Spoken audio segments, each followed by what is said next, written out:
各位现场所有贵 Ladies and gentlemen watching on site and online, first of all, welcome to COP29 Enhancing Ambition and Enabling Action. I'm today's MC, Ying Jie. We are very delighted to have so many guests joining us today.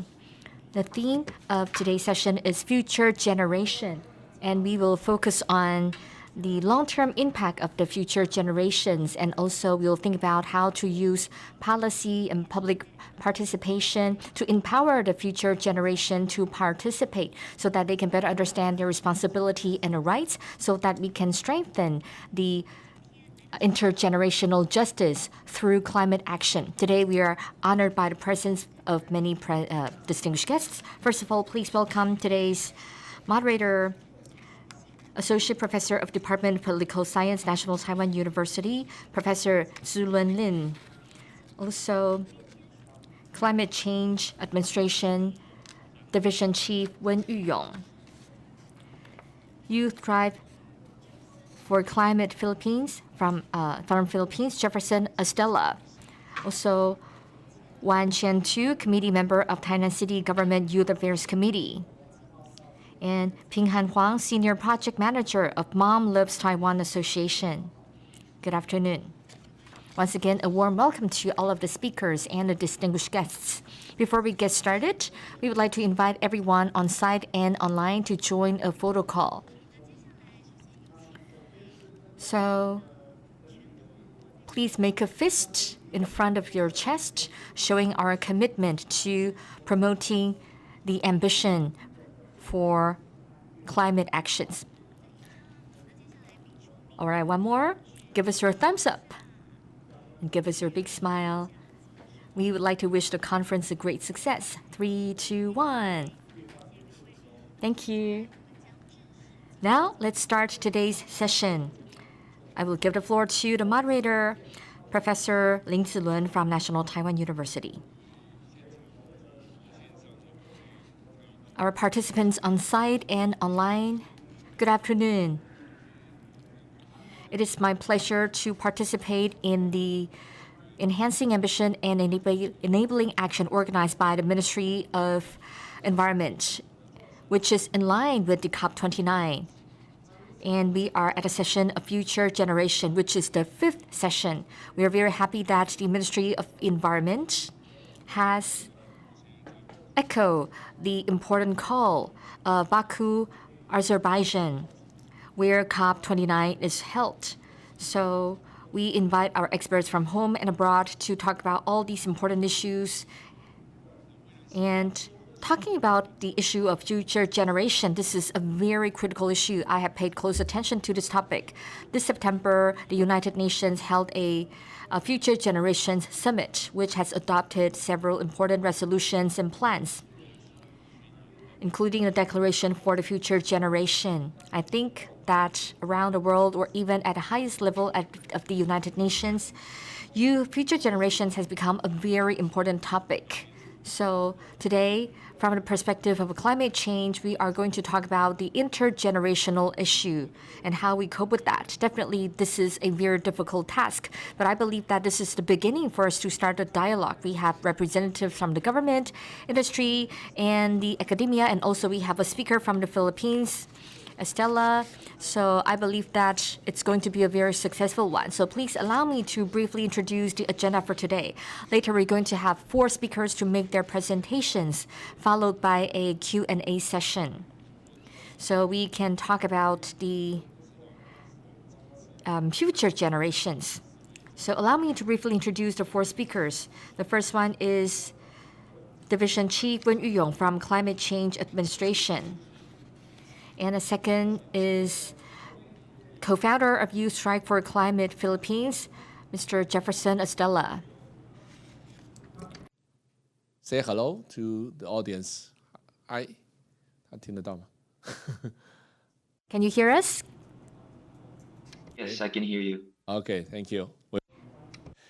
第三位我介 And the third one is Wan Qian-tu, committee member of Tainan City Government Youth Affairs Committee. Please say hi to everyone. So we have been promoting the youth affairs in Tainan, and also our good friend Ping Han She's the Senior Project Manager of Mom Loves Taiwan Association.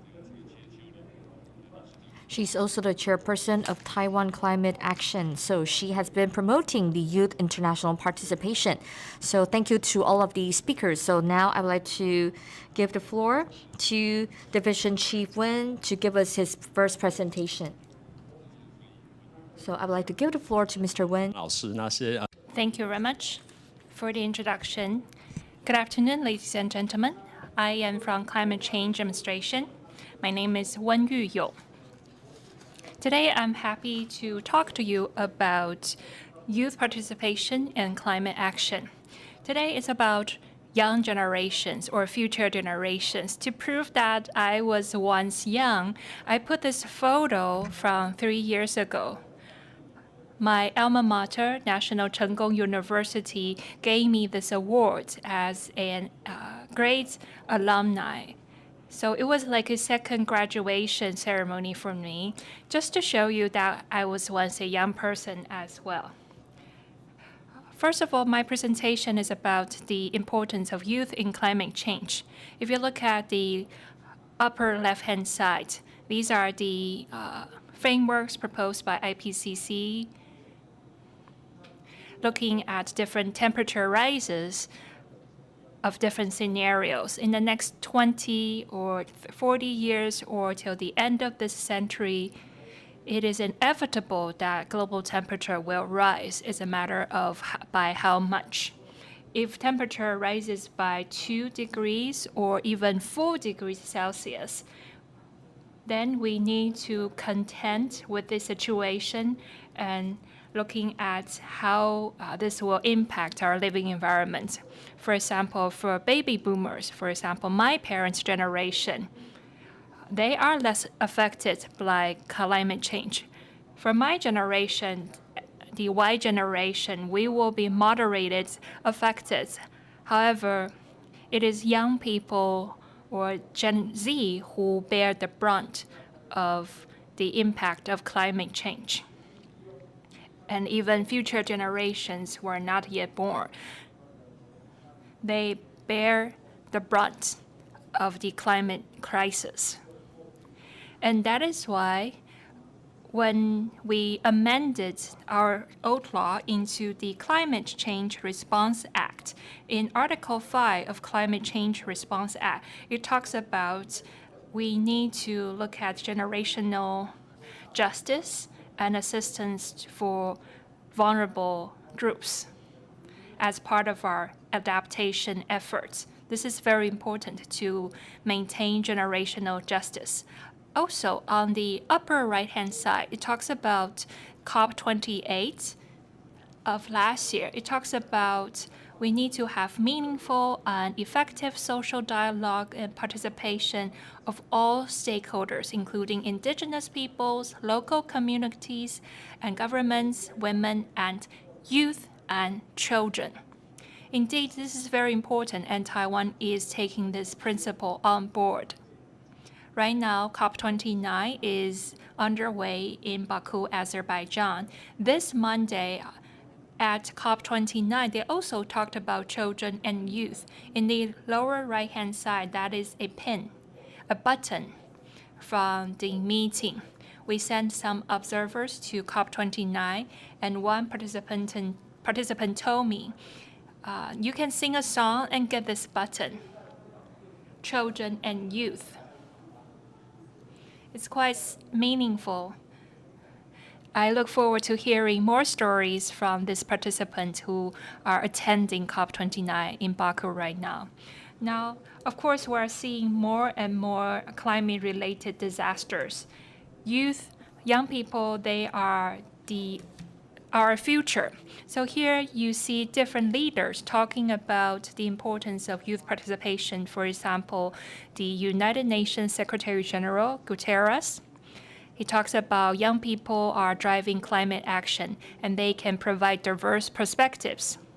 Also, the leader of a former Yangon representative talks about young people have innovative solutions that can ensure we leave a just, equal, and healthy planet for future generations. Here, I've looked at different meetings participated by young people across different government agencies. For example, this is the Ministry of Education and also our National Development Council have some programs targeting young people as well. At Ministry of Digital Affairs, they have the presidential hackathons. We at Ministry of Environment, we also want to gather information from all walks of life, including our young people. We have various programs tailor-made for young people, for example, environmental education for young people in Asia Pacific, youth and national climate vision, environmental protection, youth leaders, etc. We also have public hearings targeting at young people, and we are happy to gather their feedback. What about this year? This year, we are offering training. For example, a while ago, we hosted 6 or 7 training sessions for young leaders who can learn more about net zero. And if they pass the exams, they can get all the tuition back. It's free training for youth leaders. It's about net zero. And these are some of the activities we have conducted so far this year. And here I have a list of different campaigns targeting young people by our different government agencies. For example, we at the Ministry of Environment, we have a climate information platform, and there are different platforms, initiatives offered by different ministries and agencies. Now let's compile what the young people are thinking and saying. Here I have compiled the feedback into several categories or themes. For example, energy efficient buildings, sustainable education and talent development, resource recycling. For example, buildings, they want to have energy efficient buildings. They also need to see transparent electricity bills when they rent housing. They also want the government to have more comprehensive national land planning. In terms of education, they think it's important to train talent in the area of sustainable management. Also, school buildings can be used on energy education. In the area of green transportation and green tourism, they talk about how we need to integrate transportation, tourism, and environmental friendly services together. In the area of low carbon consumption, they want to have traceability QR code. They want to see better traceability in the food they eat. When it comes to resource recycling, they want to see more recyclable tableware. These are things that young people care about. When it comes to just transition, it's about ensuring participation by different stakeholders and how to make sure all the plans are for the common good of all people. For example, this is a comment by one young person. I'm a young person. It may take me 10 or 20 years before I can buy a housing unit. So that building will be an old building by then. So right now, it's not just about cutting carbon emissions with old buildings, or new buildings. You should also upgrade old buildings so that they become more energy efficient. And then we can roll out this program to other buildings, and we should also provide training to professionals in the building industry. So that's just one comment by one young person. They believe this is more just. And we at Ministry of Environment, we want to expand youth participation in climate change workshop. We racked our brains about how to go about this. And later on, We asked some advisors to join us. We asked young people to build a platform with us. Here, I would like to thank our advisors, Zhang and Xiao, for giving us feedback on this workshop. We had multiple meetings with the advisors before we came up with this framework. At the end of the presentation, if we have time, I'm going to show you video clips from these workshops and how our minister talked about these important issues at the workshop. And a very important thing is that for the participants to come prepared. So we give them a lot of information. We provide them an information pack. We compile people's feedback beforehand. And all of that is provided to them beforehand. And this workshop is broadcast live. This workshop was conducted on October 25th. It was close to Halloween at the time. We had around 30 to 40 people participating in the workshop. They were divided into groups, and each group had a leader that wear this wizard's hat. This is helping them become more creative. I was an observer at the workshop. There was heated debate, and people were really engaged. And then they came up with great conclusions. And they were typing things, taking notes on their mobile phones. And they used sticky notes to compile all their feedback. After discussion, they visualize the output and had very informative presentation. The minister as well as deputy ministers interacted extensively with the participants. In addition to the youth advisors, we also have these different participants. We had college students, club representatives, representative of indigenous peoples, etc. And we invited different representatives of young people from different government agencies. Now let's look at the conclusion. Here are the conclusions represented on different sticky notes. For example, the difficulties in youth participation. Second part, what are the solutions? And we can think about these from three perspectives. First, capacity building. What else can we do? Or information transparency, and then participant. For example, Team 1, they talk about capacity building. There is a lot of information involved when it comes to climate change. Sometimes people have misunderstanding. It's great that you can offer training sessions, but somehow I can never register for those training sessions. Those training sessions are taken over by corporate representatives. In terms of information transparency, they think we need to collaborate better with the Ministry of Education. Also, current teachers, faculty at university, they do not understand enough about climate change. As for climate change, youth participation in climate policy, they say that these days policy decisions are determined by senior executives.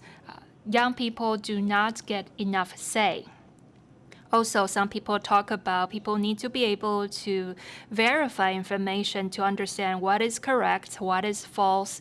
And they also talked about enablement and other issues from top down to bottom down. These are great comments from Team 1 alone. Now let's look at the output of Team 2.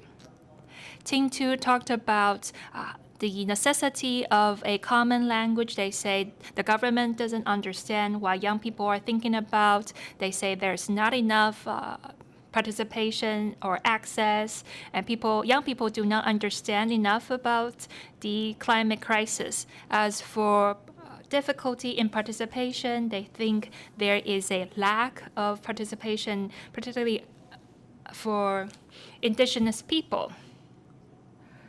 Perhaps we can host music festivals or do things on digital media to attract young people.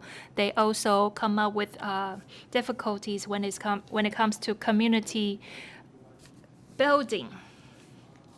They think the government needs to understand young people more. They need to understand the system. They also think climate issues need to be part of the university curriculum. Some say that the climate change-related activities are a great opportunity, but perhaps these kind of activities should be held locally, not just in Taipei, but across the different counties and cities in Taiwan. And they also encourage us to work closely with the National Development Council. Now, Team 3, they focus more on capacity building. They also talked about generational gaps.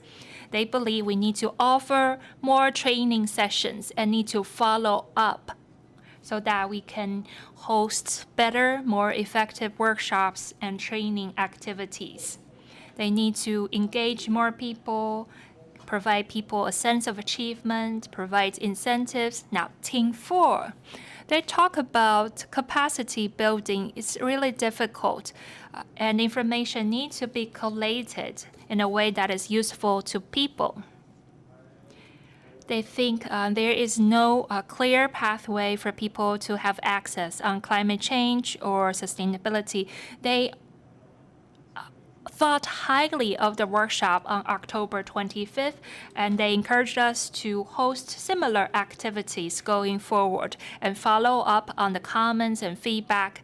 And indeed, we value these great comments. Now, if we have enough time, perhaps I can show you some clips from the workshop on that day. 好，我们请工作人员协助一下。好，请。正院亲咨会的李梦慧委员，我会小再来是循环台湾基金会的吴新伦网络专员，跟大家挥挥手。再来是中央研究院永续科学中心需求2林怡君博士后研究员，谢谢。再来是近邻排放增能班的苏世尧同学，再来是环境部的洪瑞君技师。那我们很欢迎青年朋友来参与我们这个活动。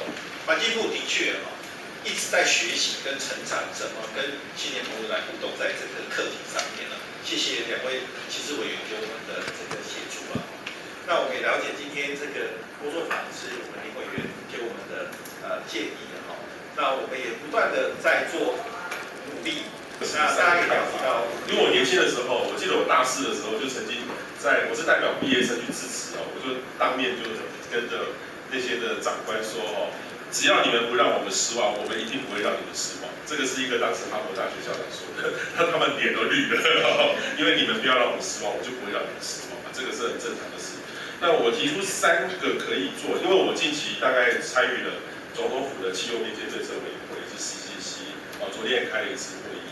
那个会议其实量很大，那你要从这个27个委员，横跨这种所谓产业界、NGO、环团还有学者到公部门要会诊，其实是我们环境部的同仁很有经验去处理这种事情，那也很复杂，那个不会亚于跟青年的这个互动。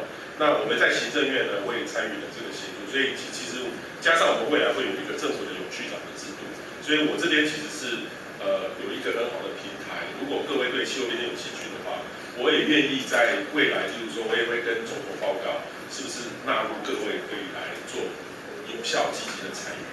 大概最直接有效的，应该是透过我们环境部的这个 channel 来投入对气候变迁。那你们刚刚谈到很多的对各个部会有怎么去进行，其实我都有做了，包括跟劳动部、跟教育部、跟经济部，好几个部会我们都一起，还有经管会都在做这个事情。那我提出4个，应该是3个面向第一个是你们要参与，就政策的参与，所以我未来在总统府对气候变迁对策委员会，我在想说，因为我们昨天已经分组了，分组之后，各位不知道怎么可以参与，但是我必须说，每一个委员谈的东西都准备很充分哦，因为大家都怕丢脸，所以大家因为那个都有逐字稿会公布的，你如果说的很空洞，大家的脸都丢不住，所以他们都很积极在参与。那我会想办法说，第一个，你们要知道他们在讲什么，是不是你们可以来线上参与？那之后你们再适时机的去表达你们的意见。我觉得学习是表达意见也是一种方式。我会想办法让你们能够来参与。然后事实上，或许在里面，我们目前有一个叫黄品涵，他也是 Tweet 的，还有我们特别选了几个年轻的朋友。不过我必须说，因为那个委员会是1年1聘，未来呢，我相信如果有一个组织 run 得好的话，或许我们可以请你们推举一位来参与在那个委员会里面，真的表达青年的意见。因为我自己参与 COP， 每次青年都是一个很重要的议题。但是我必须说，我看到国外的青年，他们是凝聚这个共识的时候，是有一些方法是来 concentrate。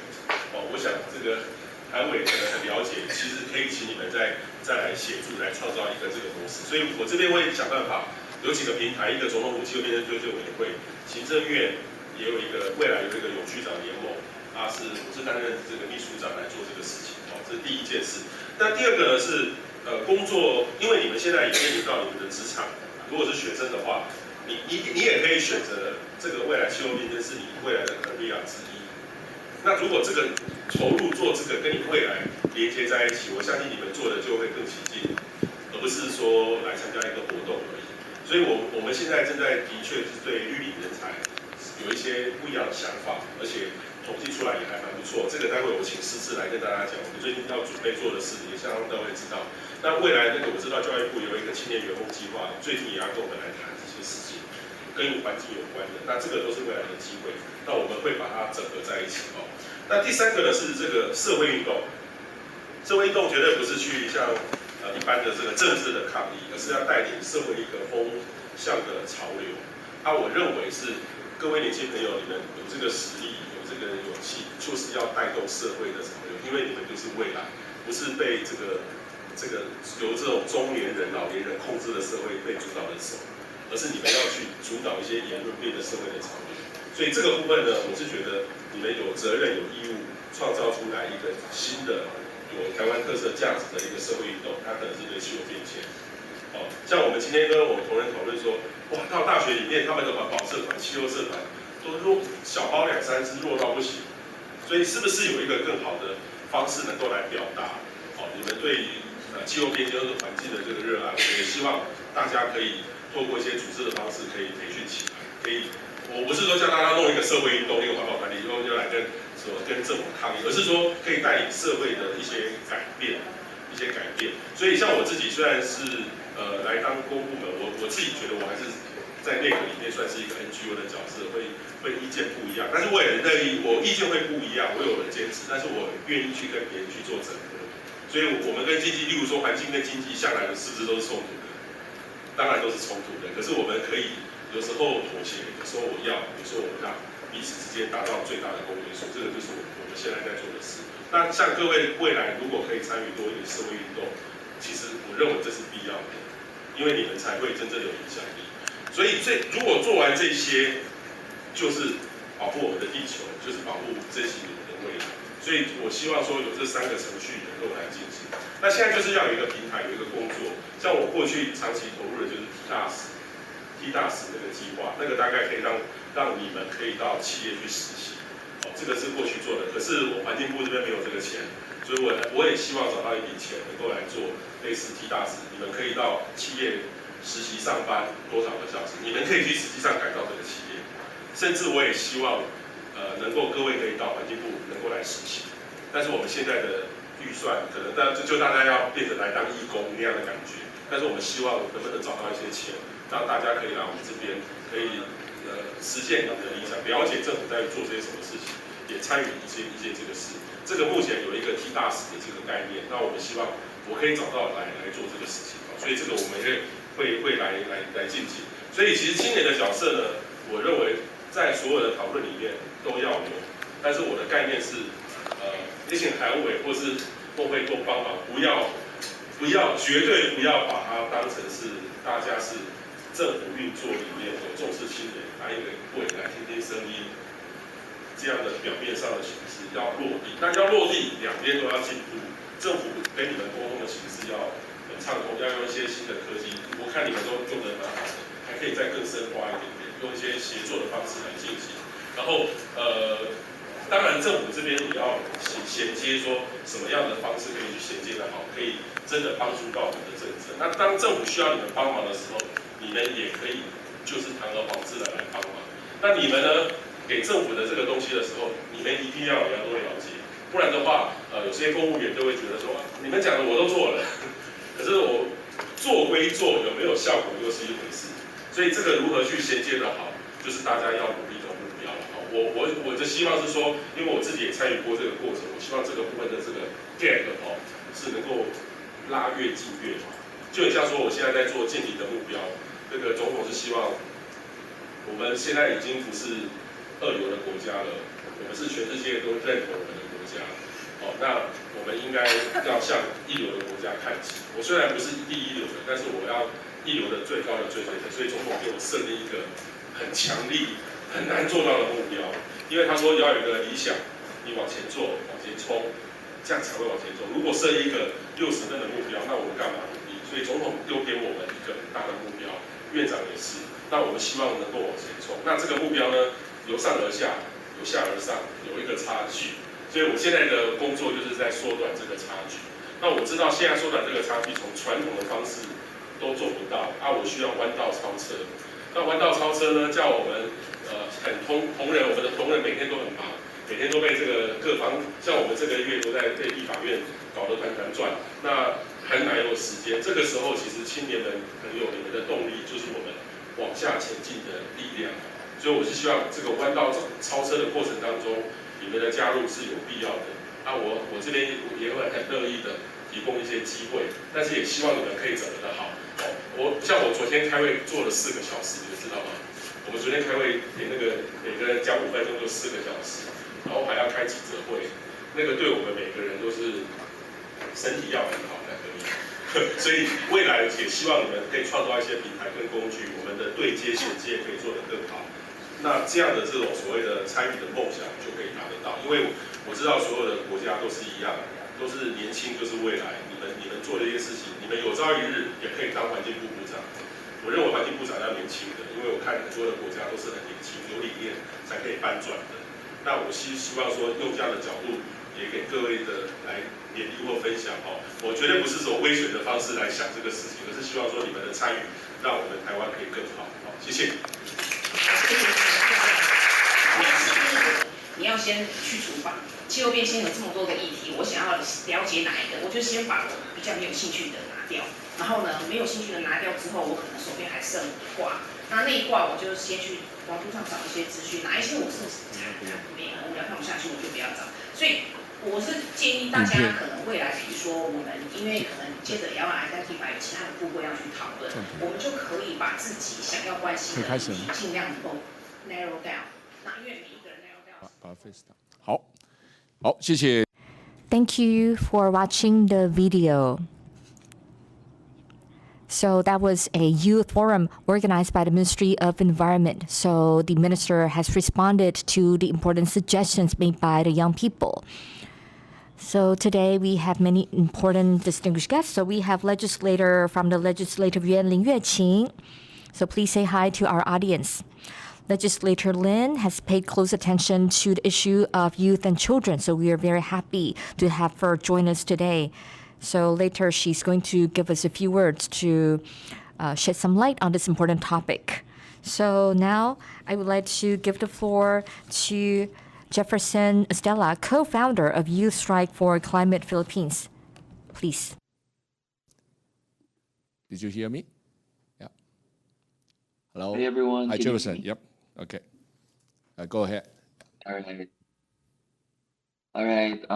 Hello everyone. Good afternoon in Taiwan and good morning from Azerbaijan. Good day to everyone who's listening online or on site. My name is Jefferson Estella and I'm from the Philippines.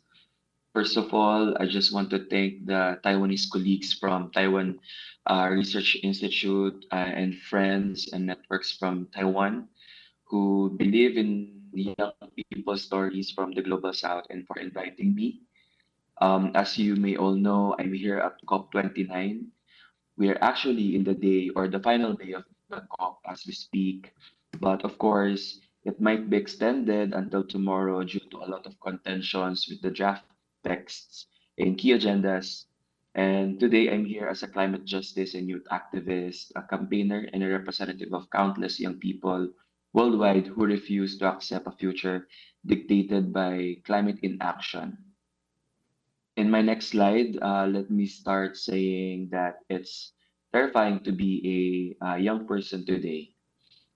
We are the first generation that will grow up in a world fundamentally altered by climate crisis, but we're also the last generation that can do something to stop it. Next slide. Unfortunately, with the growing frequency of disasters worldwide, which disproportionately devastating communities in the global south, including my country and of course Taiwan, the surge in pollution from corporate polluters and unsustainable human activities exacerbates the already catastrophic impacts of the climate crisis, threatening livelihoods, ecosystems, and future generations. Next slide, please. And of course, with the ongoing fallout from the COVID-19 pandemic, which began 4 years ago and continues to affect um, so many people up until today globally, the vulnerabilities of marginalized communities have only deepened, underscoring the urgent need for systemic change and global solidarity. In my next slide, um, UNICEF said that this is the first global generation, my generation, who will face a dangerous world due to a changing climate. And for young people, the climate crisis isn't an abstract thing, it's really personal and immediate. And of course, across the globe, millions are experiencing climate anxiety, uncertainty, and loss and hope. Next slide, please. Of course, we knew who caused the climate crisis, the major polluters, the industries, and the government, especially from the global north, that prioritize profit over people and the planet. We understand who's responsible and what needs to change. But how do people, especially young people like me, perceive this crisis? In my next slide, it reveals that the result of a survey made by Yale University highlights public sentiments of Filipino youth and what they think about climate crisis. So if you will see on the screen, there are prompts or questions and for numbers that explain how many of the population of Filipino youth is thinking about the prompts or the questions. So, for example, I am well informed on the climate crisis, which is half of the population of the Filipino youth, and among others. In the next slide, you will also see that in terms of how they see or how they feel or how they um, experience climate crisis. Some of them are feeling anxious, some of them are feeling depressed, some of them think that the humanity is doomed. It's a threat to family security. The people around them are dismissive. They feel powerless and indifferent due to the impacts of climate crisis. In the next slide, you will see that this is further elaborated that um, there are actually key points that this report is telling us that number one, there is a distrust in governance. Over half of Filipino youth believe that our government isn't doing enough or taking our concerns seriously. And I think this is not just about in the perspectives of Filipino alone, but also I think this also translating in other countries as well. Filipino youth worldwide feels that their governments isn't doing enough or taking the concern seriously by the young people. And second, there's a mistrust in climate policy. Some of the actions being done are not science-based, and some are believes that the effectiveness is not really that strong. And lastly, of course, as you can see, these numbers highlights that we need urgent need for stronger accountability and youth participation in decision making. The next slide, um, I will just emphasize that climate crisis is a huge threat to three major things that I think really important to young people, which is to education. As you can see in the photo, this is a normal site for us here, um, that students have been normalized to go to school while there's a flooding. Imagine yourself, your feet being submerged in the water while listening to your teacher. And this kind of situation negatively impact the future of this young people in learning, and will just create much more inequality um, in their careers or in their backgrounds. In the next slide, climate crisis is a huge threat to health. Of course, during climate-related events, there is an increase of spread of diseases. Of course, if there's big typhoons or disasters, food insecurity can be a problem that can exacerbate malnutrition. And of course, the impacts of climate crisis can intensify mental health challenges, which is particularly vulnerable for disproportionate communities. And lastly, of course, climate crisis is a very huge threat to personal development among young people. Displacement and resource scarcity hinder youth growth, limiting our career opportunities, and it just deepen more inequality. Next slide, please. Again, when we talk about how climate crisis poses a significant threat to personal development, it's also disrupts personal growth, skill building, and future career prospects, which can affect our entire future and what we are going to be in the next years. Next slide. And as we have seen in the Philippines, the climate crisis isn't a distant threat; it's already happening. And just a month, for 31 days, we have been ravaged by six typhoons, and you can see that two of them actually went to Taiwan. And this six typhoon that ravaged the Philippines, actually four of them are super typhoons, and these are real and devastating consequences. And this typhoons that ravaged the country just exacerbated the destruction faced by communities that are already on the edge. And this relentless series of extreme weather events underscores the increasing frequency and intensity of climate-induced disasters. Next slide, please. While youth should not have to bear the weight of addressing the climate crisis, they are taking up, or stepping up. We are taking action and leading movements to demand a better future. Despite the immense burden placed on us, we young people are showing resilience and determination. We are organizing protests, we are advocating for policy changes, and we're building community resilience, proving that we cannot wait, that we are not waiting for change, but creating it ourselves. Next slide, please. In our organization, Youth Strike for Climate Philippines, one of the leading youth climate movements in the country, we've developed a variety of ways to engage beyond just protesting.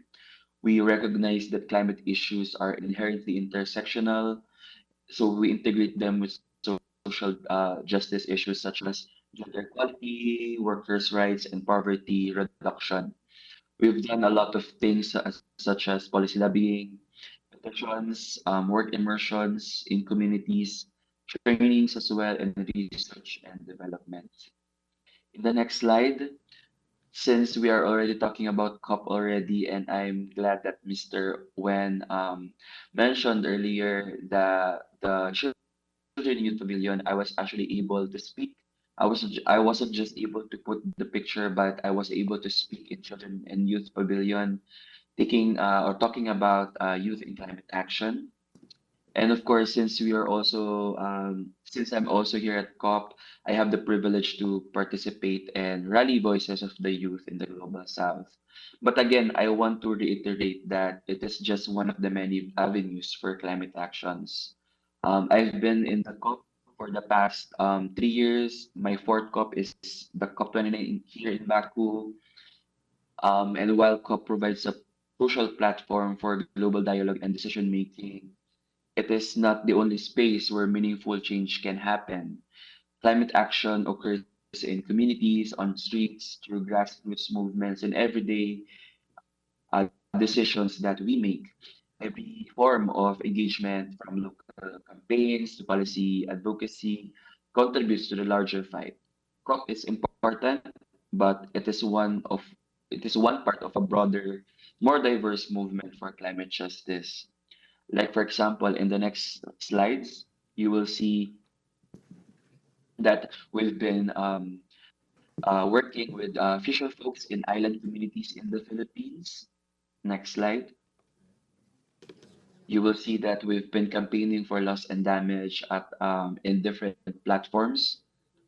Next slide, please.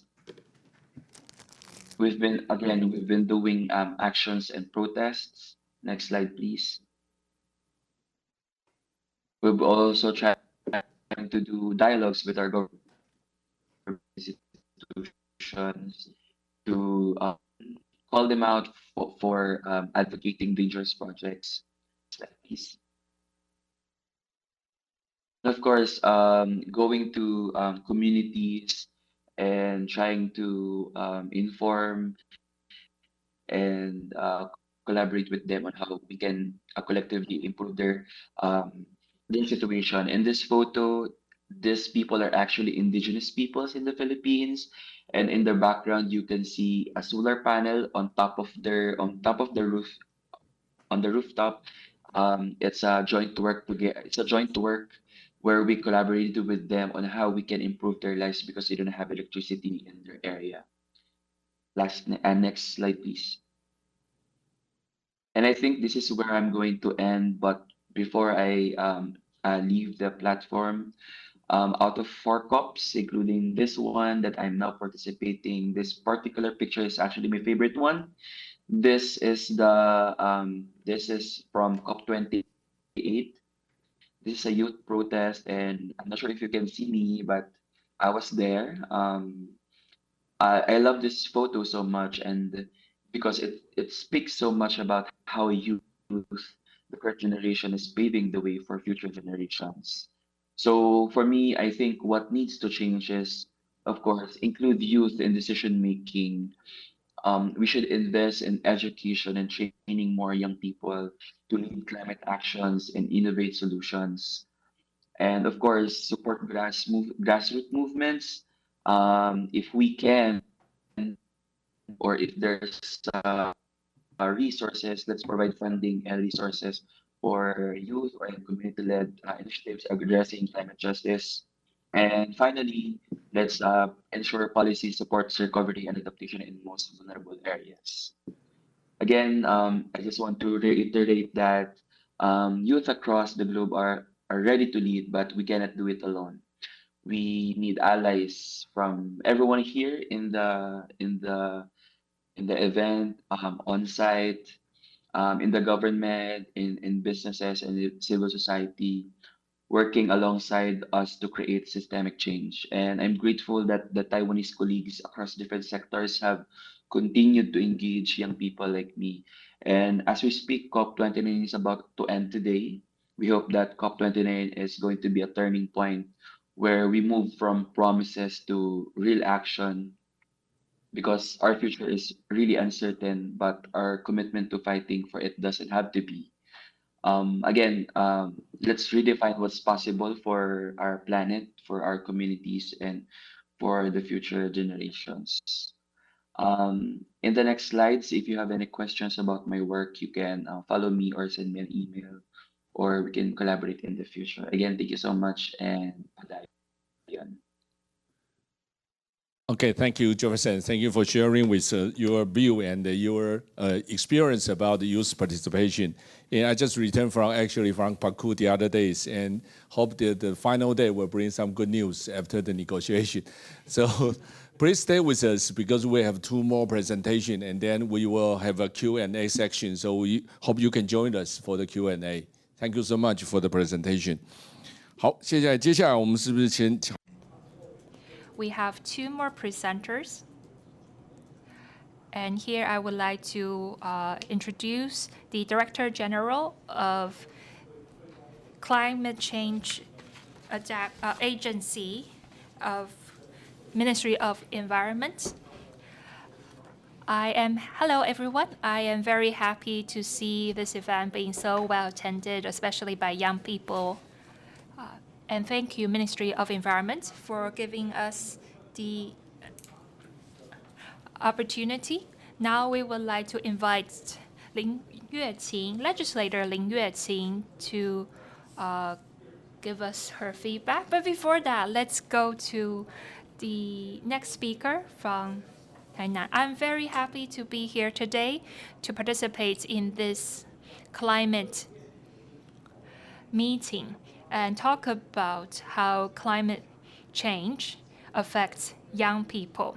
When it comes to climate decision making, whether it's our government policy or how resources are allocated, these things are going to impact the environment that future generations are going to live in.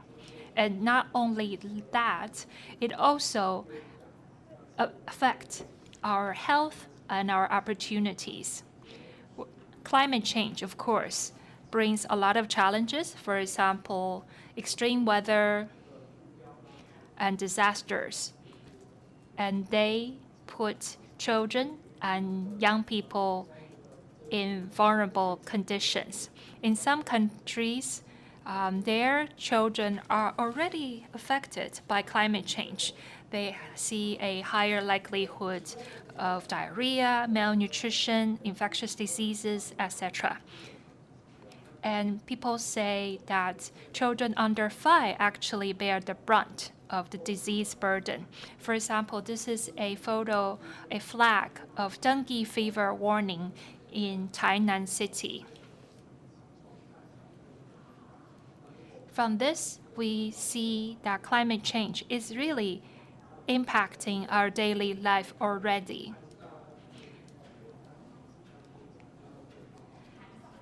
When we talk about impacts of climate change, we see things like global temperature rise, more frequent extreme weather events, and these will affect the economy, our ecology, and public health.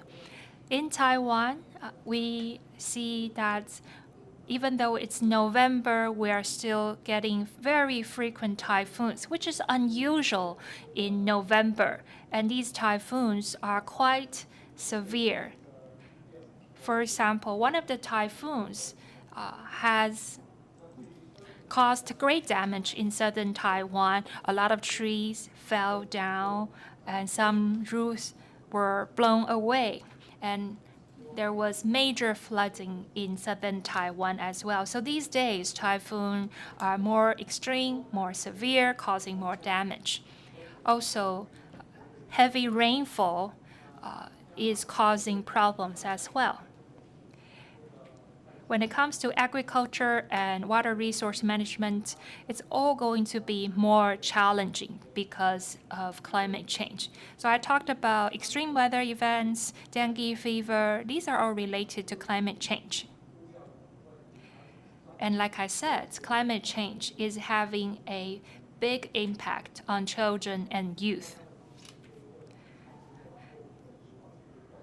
For example, in Taiwan, people have the typhoon days off, and the young generation, they bear the brunt of the burden. Their health is affected, their education is disrupted. We can really see that climate change is creating a world that is full of uncertainty, full of challenges for young generations. Young people are affected biologically as well as mentally. They are affected by air pollution. For example, they have higher rates of asthma. When it comes to mental health, research shows that higher temperatures cause negative impact on people's mood. People tend to be more anxious, more depressed. Also, typhoon and flooding disrupt people's education. For example, our previous speaker talked about how children have classes in a flooded classroom. And we see frequent school closures. They lead to delays in academic progress. Schools need to be repaired, and children cannot go to school as usual, so their academic progress is delayed. In my previous job, I worked on sustainability issues, ESG, at the corporate level, basically introducing corporate resources into schools. At the time, we really wanted to provide resources to schools in Eastern Taiwan so that students understand what the companies are doing and where job opportunities lie. However, at the time, when we contacted schools in Eastern Taiwan, they said to us, well, because of a typhoon, our campus was severely affected, mudslide, etc. So we had to close the school. And they were so busy repairing the campus, there was not enough time or staffing available to actually introduce external resources into the school.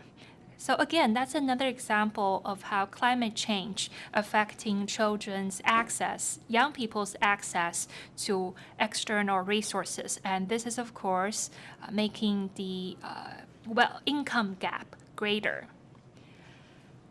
Now let's talk about long-term impacts of climate change on children's future. They are faced with increased environmental risks, intensified economic challenges. They also need to adapt faster. When it comes to climate change, there is greater uncertainty and anxiety and depression comes with it, even PTSD, because climate change cannot be predicted. People feel hopeless. And here is a social media post from one of my friends. When the last typhoon hit, her household was severely affected, was flooded, and she thought her home was isolated because of flooding. So that was her post. She was worried about another typhoon. I'm suffering from PTSD already. Again, extreme weather events lead to PTSD in affected children and young people.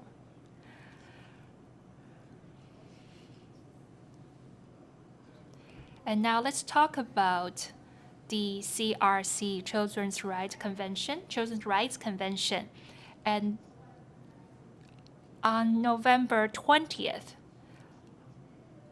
we celebrated the 25th anniversary of the CRC ratification in Taiwan. Here I talked about CRC because climate change has a lot to do with the rights of the child. We need to think about these two issues together because climate change deprives children of their rights.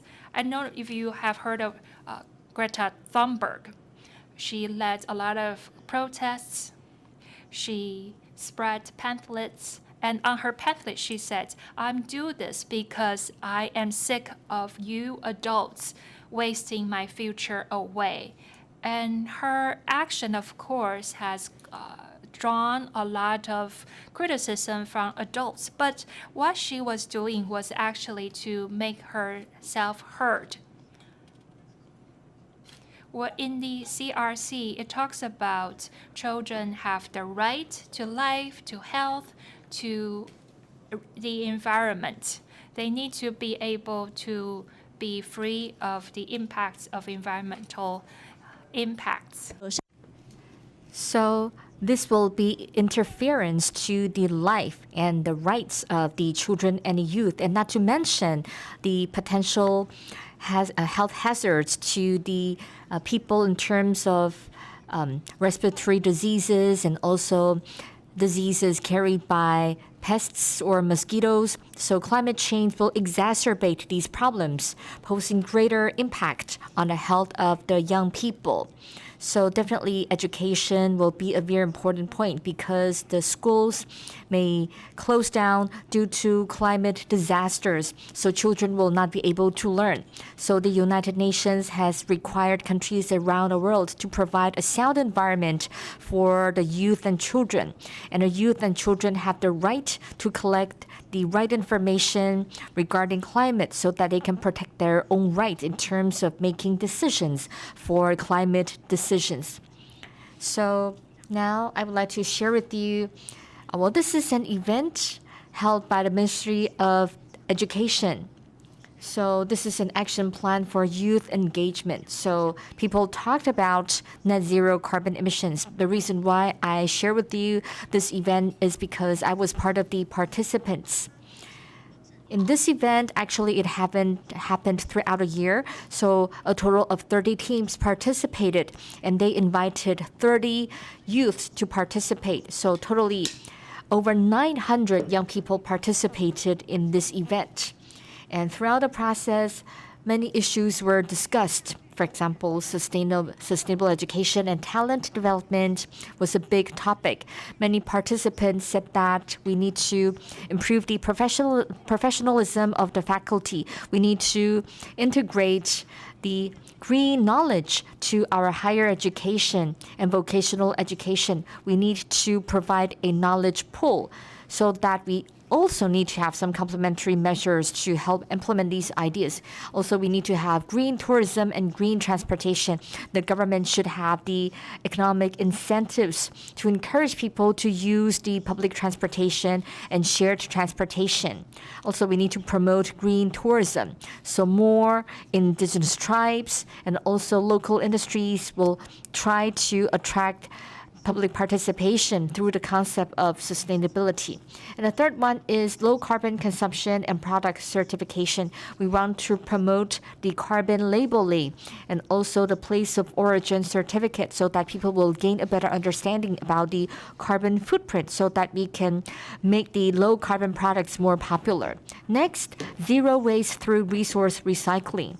We want to have a more detailed classification of the waste, and also we need to have a unified recycling system. We need to have a platform to increase the circularity of the used products to reduce the waste. Finally, sustainable industrial development and energy just transition.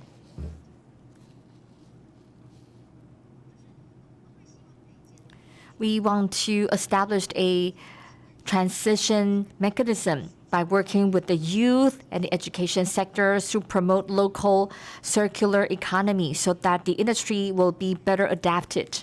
So finally, in terms of the just energy transition, we want to highlight the importance of justice throughout the process. We can have some subsidies and also some educational process so that we can lower the impact of transition and to make sure that there will be just resource allocation. So this is the final slide. I just want to tell you that climate change, when it comes to its impact on the CRC and the future generation, I just want to tell you that everything is closely linked. for the survival and also equal opportunity of the children. Actually, climate change poses a significant challenge. To ensure that the future generation can live in a clean and a healthy and a sustainable environment, we will need to have the collective efforts from everyone in the society.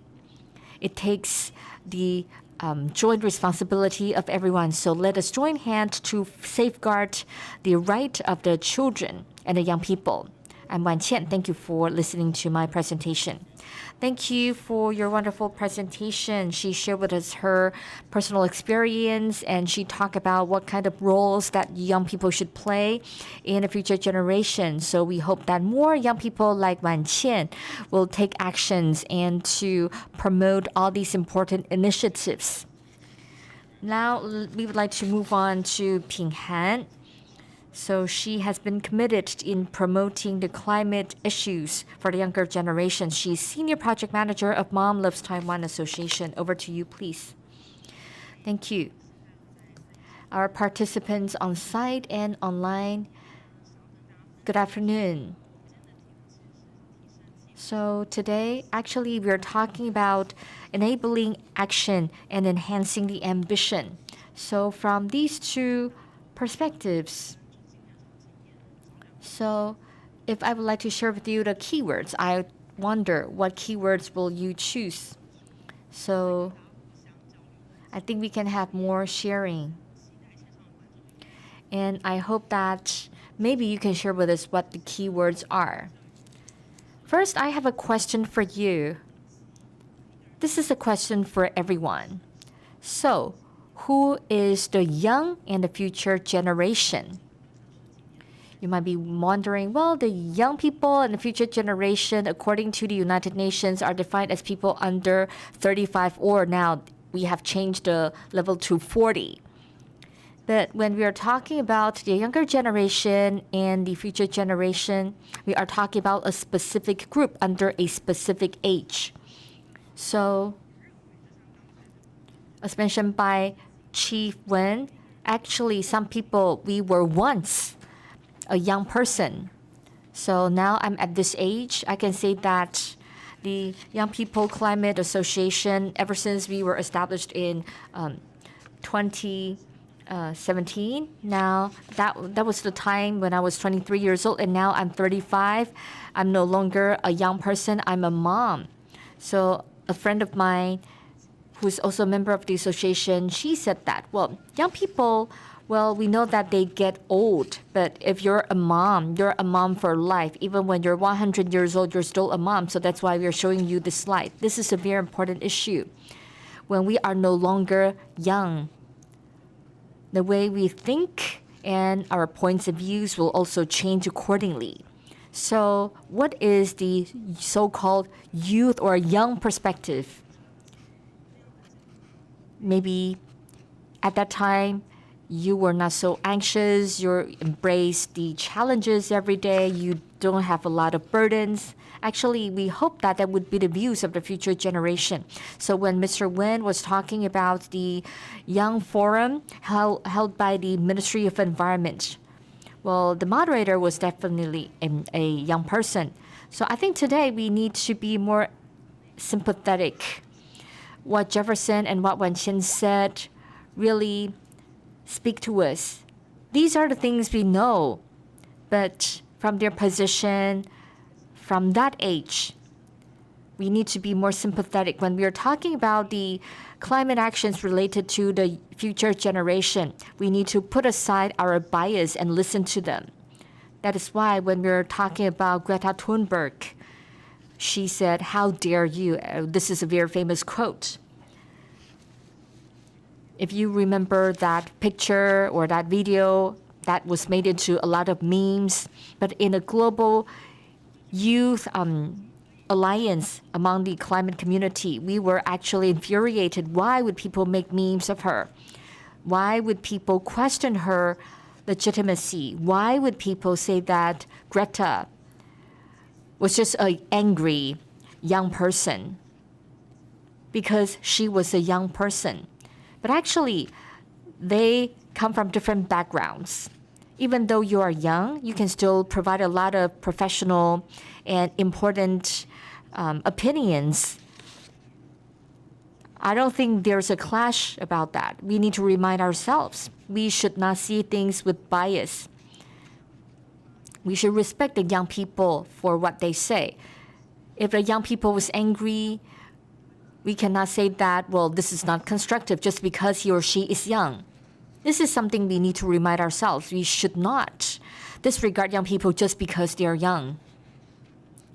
So we have all kinds of terminologies like generational equity, climate justice. Well, are these young people, are they really belonging to the vulnerable groups, or are they a very important actor? We need to see things from different perspectives. And this is something we need to think about. Taiwan Youth Climate Coalition was established in 2012. So in terms of our participation in COP, we joined there the first time in 2009. So that was the first time for us to go there, to go to the COP event. That was the first time for us to see each other. Before that, the young people participated in these international events as individuals. Maybe they're recommended by their universities, their students. But back in 2009, National Tsinghua University organized a student delegation. And the advisor was a professor who supported youth participation in international arena for a long time. So the Kaohsiung city government also organized a youth delegation. So several groups of youth delegations met each other at COP29. At the COP event back in 2009. So we realized that actually we do care about this issue. So in 2009, maybe a lot of you were just very young, even in Taiwan or around the world. There were not so much discussions about the climate actions or sustainability. Also at COP15 in 2009, people expected there should be a new climate agreement. Every country should provide the NDC. But actually, the COP15 was a huge failure. So you could imagine participants attending COP15 were really shocked and they were really infuriated by the failing results. And also, later I'm going to share with you, there were 9 major observer groups. One of them is called YOUNGO. So that was the year when YOUNGO was established. So after that, so these are the NGO observers constituencies. So you see all these NGOs. After that, they would gather together. They have a representative as a liaison officer, so they would communicate with the secretariat. So the NGOs talk about how they would have the chance to join the closed-door meetings, how they could have the opportunity to talk. So these liaison officers were very important contact points. So among these 9 NGOs, actually Taiwan has participated in many of these 9 NGOs. So my organization, Mom Loves Taiwan Association, also participated, and also indigenous people played a very important part. We see the indigenous communities coming from all over the world to provide their views in these forums. So actually, young people tried to share their voice, and we hope that we can have some consensus from the younger generation. This is definitely very difficult because we understand that different countries have different level of development and people are facing different kinds of impacts due to climate change. And for the younger generation, we have a consensus. You can say that we have the shared anxiety or we have the shared identification.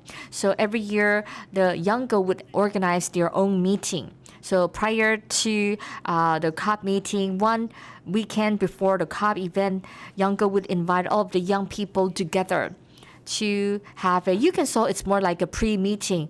Well, people just want to know if you're interested in a particular convention. If you don't know so much, then we can take actions together. We can learn from each other.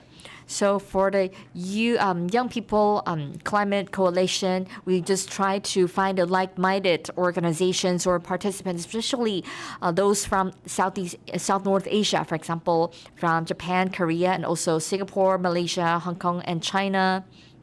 As mentioned by Jefferson, last year we invited Jefferson to come to Taiwan.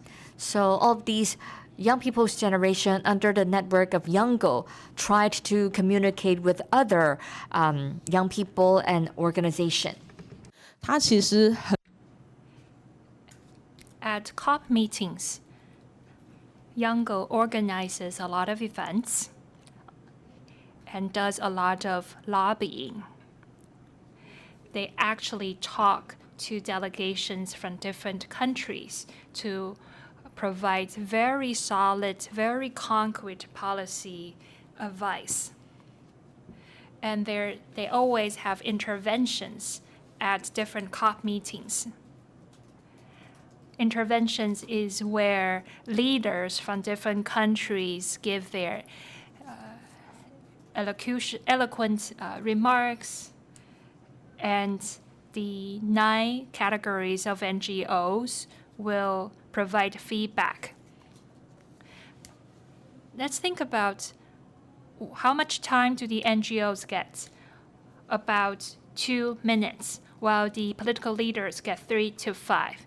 So each community only gets 2 or 1 minute. And of course, we're talking about international conferences, COP meetings. Of course, states are the primary actors. However, civil society also needs to be respected. Last year, Youngo published the Global Youth Statement at COP28. I simply translated from the English version. It talks about climate justice and human rights. There was a very important milestone last year. That is, each country has to provide a progress report. That was the inventory taking of last year. It also talks about mitigation efforts. And Youngo's Global Youth Statement offered feedback on those issues. And this year, the COP29 is called the Finance COP. And what do young people think about this? What's their opinion on this? Last year, actually, in the statement, Youngo already expressed the views of young people. For example, the climate finance should reach the amount of $60 billion by 2025. That is actually a minor ask because back in 2016, COP already make the decision that there should be $100 billion per year on a global basis. We need trillions of dollars to be devoted to climate adaptation so that we stand a chance to reach net zero by 2050. And these are the activities conducted by our organization at COPs. We speak at press conferences. We try to tell the stories of Taiwan and bring international best practices to Taiwan as well. This year, Ministry of Education has a program for Taiwanese young people living overseas. I really encourage you, if you are interested in international participation, please apply. At our organization, we focus on children, on youth, and on climate action. Back to our main topic today, I think there are 2 key words. First, generations. Second, actions. Each generation can take actions, and we can create space and resources where different generations can make their own contributions. We need to provide a space where the voices of young people can be heard. Thank you very much, Ping Han, for that very informative presentation. Ping Han has participated in many COPs. He is well experienced and she shared with us what Yango is doing at COPs. Yango is now one of the 9 constituencies, and Yango can organize a lot of protests and activities within the COP framework. And Yango is indeed working with a lot of youth organizations. Thank you. Allow me to introduce Legislator Ling to share her comments on this issue for us. Director General, Dr. Ling. Dear speakers, good afternoon, everyone. I'm actually surprised to be invited to participate at such a session. Indeed, I've been paying attention to the rights of children and youth, but mostly about their safety, for example, transportation safety or their personal safety. Now I am a legislator. I realize that a lot of issues can affect children. In 2023, we had the opinion paper 26 on our CRC, and this opinion paper talks about climate issue. We are faced with threefold disaster. One is climate disaster, the collapse of biodiversity, and increasing pollution. Take climate change, for example. According to COP29, climate change has an enormous impact on the most vulnerable areas, leading to food scarcity and water scarcity. What worries me even more is it affects children's mental and physical health. I think this has been well explained by Wan Qian. UNICEF also talks about how over 430 million children around the world are affected by climate change, by extreme weather such as flooding, storms, droughts, forest fires, etc. Between 2016 and 2021, 43 million people were displaced during the 5-year period because of extreme weather events. Now, what about the situation in Taiwan? In the past few years, I think everyone has come to a realization that it's getting hotter and hotter in Taiwan, and children may get burned when playing at playgrounds because it's indeed getting hotter in Taiwan these days. In the past, we would say that in Taiwan, every day feels like spring. No, now it's like we have 7 months of summer, extreme heat in Taiwan. A few months ago, I attended a meeting organized by civil society, and they talked about how even poultry cannot survive well in extreme heat. And due to extreme weathers, we may not have enough vegetable production. And of course, disadvantaged groups or families are affected disproportionately. They won't be able to provide good, healthy nutrition to their children. And earlier, Wang Qian also talked about dengue fever. Now, the dengue fever pandemic can be found in northern Taiwan as well, when it was used to be a pandemic in southern Taiwan. Air pollution is getting more severe in Taiwan. Now, CRC has been ratified in Taiwan. CRC was ratified in Taiwan 10 years ago. And the opinion paper 26 talks about the environment belongs to the future generation. Adults should stop making decisions for a future that does not belong to adults. Also, all policies determine the future of the earth. If we adults destroy the earth, where can young people live in the future? Now back to CRC and the 4 major principles. We should not discriminate against children. We need to have children's best interest in mind, etc. Children have the right to survival. The opinion paper has clearly outlined what we need to do. I won't go into detail here. I think Ministry of Environment should also take CRC's recommendation on board. Children's best interest should be taken into consideration. Since Minister Peng took office, I've been saying to him, we need to increase the participation of youth and children. I'm very happy that Minister has organized this event, especially this session on future generations, where young people can be more engaged. Ping Han earlier talked about when we say youth or young people, we refer to people under 35. But we need to empower our young children. When it comes to empowerment, it's not just about giving them a seat at the table when it comes to policy making, but now I don't know how many young people are really attending. Most of the participants are in the age bracket of 30 to 35.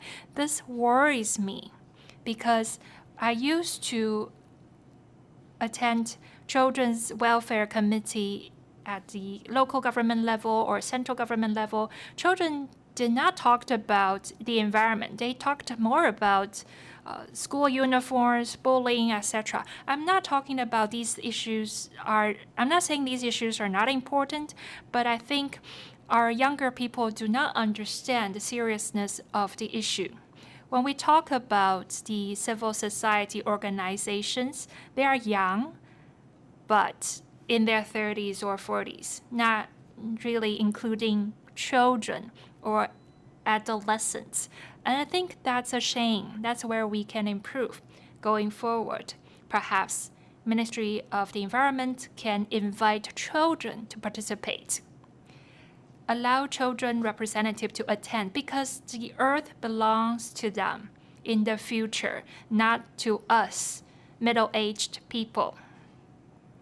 Today, we have government officials, representatives from academia and the civil society.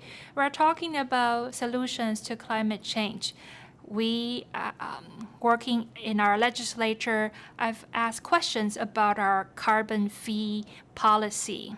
We need to make sure carbon fee framework is transparent and verifiable. We need to work closely with the international community. At the same time, we need to include more children and young people. So here I would like to urge Ministry of Education to include these important issues in our civil education so that our young people can enjoy better lives going forward. That concludes my remarks. Thank you very much, Legislator Lin. Thank you for your support over the years. Ministry of Environment, yes, is indeed working with Ministry of Education. Now, perhaps Director General Tsai would like to say a few words as well.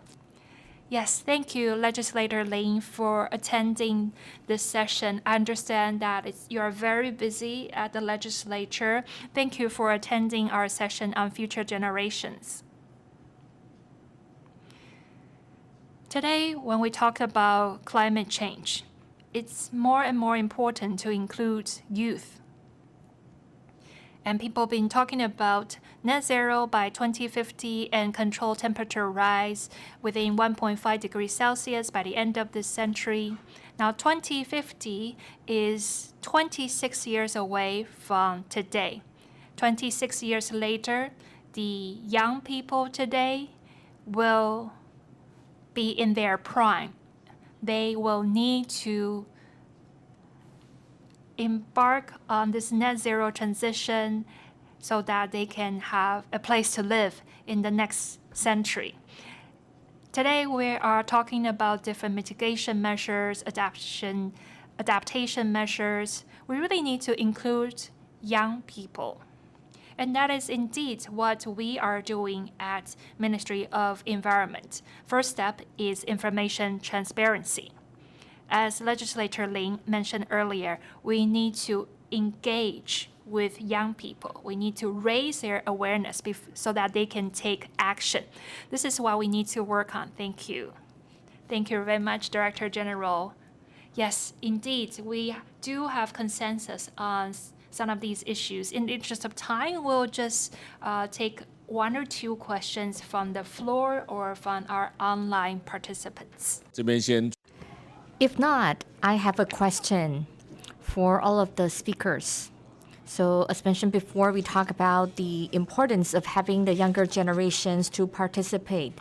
So, my question is, if we have young people here, what kind of strategies do we have so that we can include them for further participation? So, I would like to ask the speakers to shed some light on this issue for the younger generation watching this video. So give us a few sentences, maybe serve as a reminder to encourage them to have more participation. Maybe we can invite Jefferson, please. a brief recommendation what the youth can do what in their right now the situation. Yeah, what would you suggest? Everyone, thanks for that important question. I think the role that youth should play is to always take up space, especially in the climate action or in the climate movement. But of course, we as young people should not only take up space in the climate movement, but also be given enabling spaces to lead and drive change. This means young people should be vocal in the decision-making processes, advocating for policies that prioritizes justice, equity, and sustainability. But at the same time, we must create opportunities that empower young people with the resources, training, and platforms they need to make an impact, so that we can maximize and really amplify our the things that we are contributing in the climate space. And by doing this, we are making sure that we are being inclusive. We are really putting a platform for young people to speak and really drive change in different contexts. Okay, thank you so much. 我们也请陈经 Now, well, we were once young people, right? So I give the floor to Mr. Win. I remember, well, this morning I told my son that I wanted to give a talk to the young people. And my son, why not? Why not it's me? Why is it you? So I believe that we need to create a platform for young people to speak up. Over to you, Wan Qian. Encouraging the younger members to join the climate action is that you have to be brave. You need to step up. In a public forum, I usually hear people saying, "Oh, you're so good, you're amazing." But I just want to tell everyone, be brave, step up. Do not think that this kind of discussion or conferences are difficult, because by joining such kind of conferences, we need to have the young people or the children to participate. We need to include them in a process. Actually, that's the responsibility of the government. According to the CRC, we need to protect the rights of the young people and children. We need to enable them, to help them to understand the topic. So throughout the process, we need to create a more friendly environment. So don't think too much, be brave, step out and to join our action. Thank you. Thank you, Wan Qian. Now, Ping Han.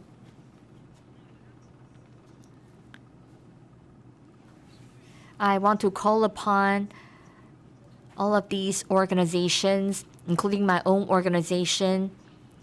First is we need to join a community of young people and children. We cannot be passive, but instead we should be proactive. We need to approach them. Well, as mentioned in 2018, when Greta initiated Fridays for the Future. Actually, some adults in Taiwan asked me, why wouldn't the students in Taiwan join the weather strike? I think it's obvious that they do not understand the process of young people and children in Taiwan. Are they given the opportunity to speak up or to show their concern for such kind of initiatives? So approaching these young people is something very important. It's something we have to do. Second, for these young people or children who want to do something, I encourage them to find the partners. If you go alone, you may be scared, but there are so many organizations having so many young people and children doing the things they're interested in, whether it's in the schools or in the community. A lot of them have organized these kind of associations or clubs. So finding partners will be a very important first step. Thank you. Thank you. Now, Legislator Lin. Don't worry too much. CRC is about that the government needs to tell us what kind of rights they have. Secondly, we need to have a friendly environment. So even for children, even if the way they express their opinion is through pictures, we still need to embrace them. And for people in their 20s, if they don't understand, maybe some of them may be worried about, well, maybe I'm a bit ignorant, but don't worry because your opinion matters. I feel that if you can share with us how you feel, what kind of impact you are under because of climate. So your opinion matters because that's how you feel, that's your opinion. That should be respected. The government should invite the young people to participate. And sometimes we can think about that maybe for the Mom Loves Taiwan Association and for some civil organizations. They will share with you their feedback as to their initiative, how they can advocate for their own opinion, through what kind of action to achieve their goals so that your voices can be heard. Those people who are supposed to listen to your opinions, if they don't understand, if they're making the wrong decisions, please, it's time for you to file a complaint. As a legislator, we can play a role. We are also lawmakers.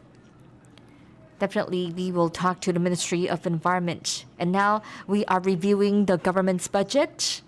We still want to achieve an important goal because environment is crucial to lives.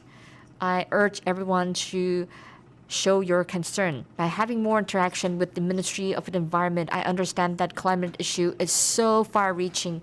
It's impacting every aspect of our lives. So I welcome everyone to participate and share with us your voice. So thank you to Legislator Lin. So she will be a channel for you to reflect your opinion. Now we understand that Ministry of Environment has organized today's event. Especially, we have a session for the future generation. So all of the speakers, Director General, Legislator, and our speakers, and also Jefferson, who is in the Philippines. Thank you once again for joining us today. So today we talk about the issue of young people and children, how we can include them in the decision-making for climate issue. Age is not just about number. We can stay young forever, but we don't have so much time waiting. When it comes to addressing the climate issue, I encourage everyone to take action. And all of the young people online, we encourage you to be brave, to step out. So don't think about how old you are. Just be brave. Share with us your opinion. Taiwan is an open society. We can accept all kinds of opinions. Now the Ministry of Environment has opened this door for communication. We cannot just rely on the government, but it takes everyone, public, private sector, industry, research. We need everyone to participate. Thank you once again for your suggestion. Thank you so much for your presentation. Thank you all. Now we conclude the session. Thank you very much. Please give a round of applause to our moderator and all of the panelists. So now I invite everyone on site and online to look at the camera in your front. Now let's have a group photo. Please stay closer. Please look at the cameras in your front. Give us your big smile. 3, 2, 1, cheese.